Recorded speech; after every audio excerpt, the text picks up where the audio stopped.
Assalamualaikum warahmatullahi wabarakatuh. Perkenalkan nama saya Rinsini Zalianti dengan NIM 231420661 dari Prodi Perbankan Syariah yang akan menyampaikan materi sumber hukum Islam dari mata kuliah Ushul Fikih.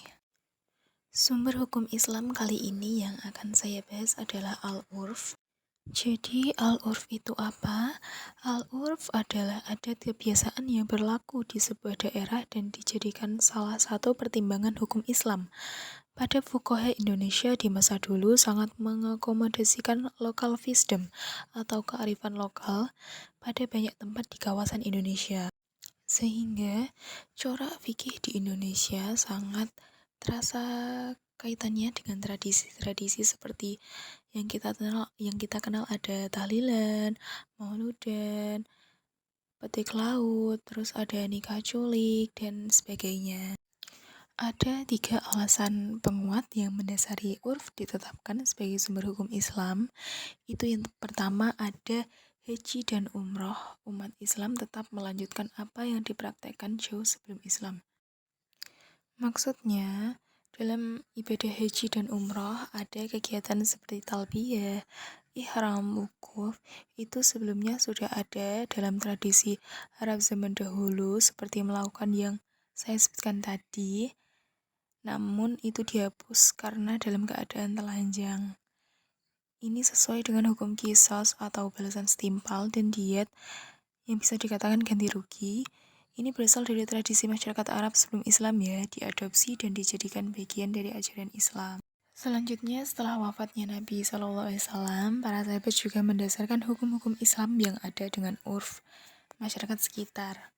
Maksudnya, saat perkembangan Islam yang sangat pesat, terlihat jelas bahwa Islam itu menghargai budaya lokal di setiap daerah. Contohnya saat Khalifah Umar mengadopsi sistem dewan dan tradisi dari masyarakat Persia. Selain itu, Umar juga mengambil sistem layanan pos yang berasal dari tradisi Sasanid dan kerajaan Bizantium. Hal ini menunjukkan bahwa para sahabat Nabi mengikuti langkah-langkah Nabi Muhammad yang selalu menghargai dan menerima kearifan lokal selama tidak bertentangan dengan ajaran Islam. Alasan yang ketiga adalah generasi tabi'in yang hidup setelah sahabat juga memasukkan klausul urf dalam sumber hukum Islam. Salah satu dari tabi'in itu ada Abu Hanifah yang menggunakan tradisi Kufah sebagai dasar penetapan hukumnya yang diakomodir dalam konsep istihsan. Tradisi Kufah ini merupakan gaya atau pendekatan di bidang fikih dalam hal membaca Al-Quran yang berkembang di kota Kufah. Selanjutnya, urf sebagai sumber hukum dalam fikih Nusantara. Fikih Nusantara itu apa? Fikih Nusantara adalah fikih yang berkembang di lingkungan Nusantara dengan karakternya yang khas sesuai dengan adat istiadat keindonesiaan. Jadi seperti apa kedudukan urf sebagai sumber hukum Islam dalam fikih Nusantara?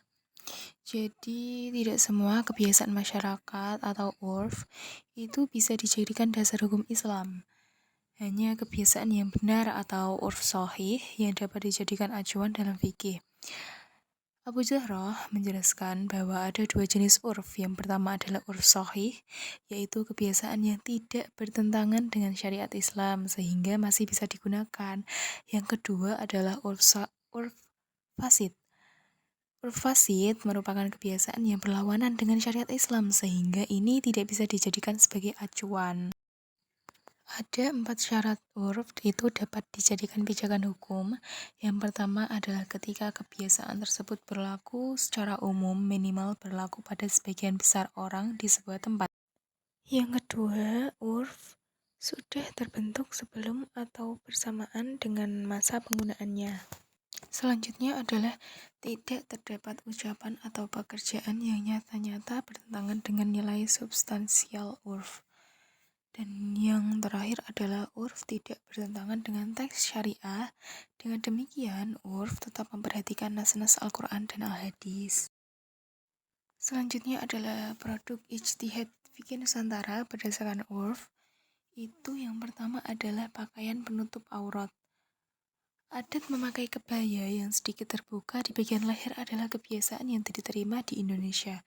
Begitu juga saat sholat, Muslim Jawa sering memakai baju koko dan kopiah, berbeda dengan gamis yang biasa dipakai di Arab Saudi. Meskipun berbeda, sholat tetap sah selama pakaian tersebut menutup aurat, karena inti dari berpakaian adalah menutup aurat, bukan jenis pakaiannya.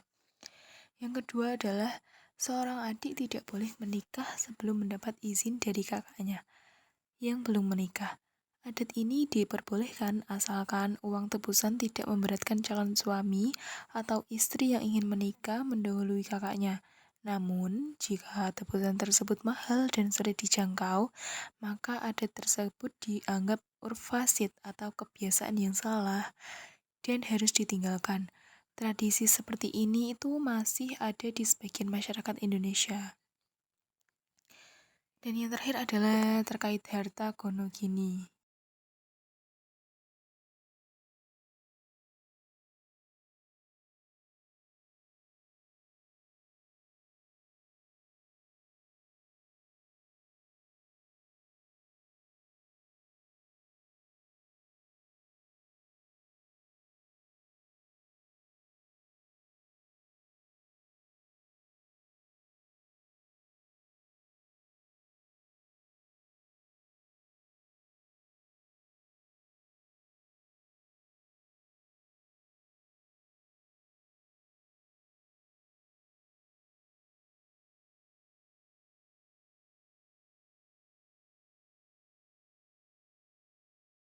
Jurisprudensi Mahkamah Agung RI nomor 424 pada tanggal 9 Desember 1959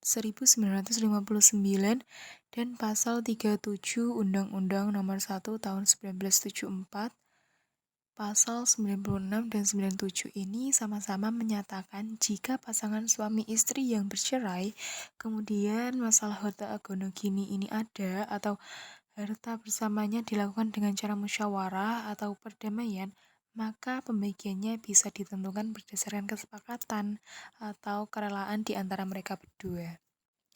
Jadi kesimpulannya, kekhasan fikih Nusantara yang diramu dengan urf adalah tidak terbantahkan keberadaannya. Urf menjadi bagian utama dalam mempertimbangkan penentuan fikih Nusantara, yakni urf shahih yang diafirmasi dalam Islam dan kedudukannya setara dengan nas-nas syariat itu sendiri. Terima kasih. Wassalamualaikum warahmatullahi wabarakatuh.